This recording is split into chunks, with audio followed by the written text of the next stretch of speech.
大家好，我係林 Sir，啱啱同我客戶成功放售咗麗城2期一個3房單位，將佢嘅叫價拉高到538，去到548，最尾555。基本上屋苑入邊咧，半年之內排第2高價成交屋苑，平均成交尺價超過9000蚊，剩得一間高過佢係咩呢？臨尾先講。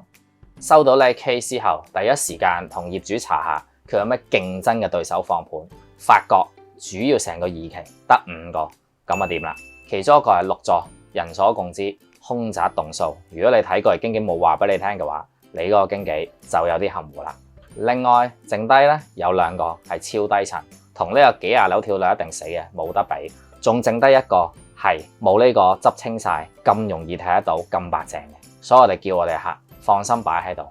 等個客咧翻嚟再揾佢。第二個要點，我哋睇車嘅對手係邊個？後生仔嚟嘅，冇小朋友，講價經驗比較弱。而佢睇完之後，我哋發覺咧，同區係冇其他可以代替嘅盤，比佢高一格嘅3房兩廁咧，普遍唔係做呢個價位，所以我哋叫我哋業主放心等待。果然佢出咗一口538之後，過多個零月，自己翻到嚟就548啦，話一口價成咗佢。正常嚟講，我哋梗係叫業主唔好制啦。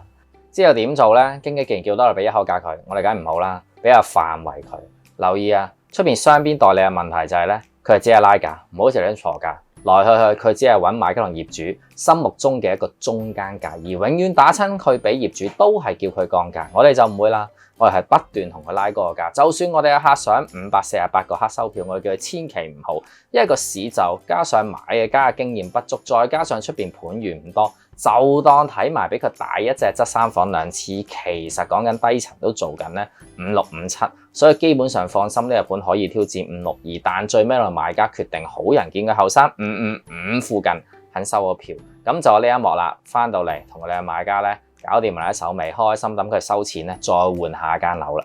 想揾一個真心幫你而唔收對家錢嘅經紀，揾我哋拋添啊！聯絡方法你會見到，最尾答翻啊，剩得一間1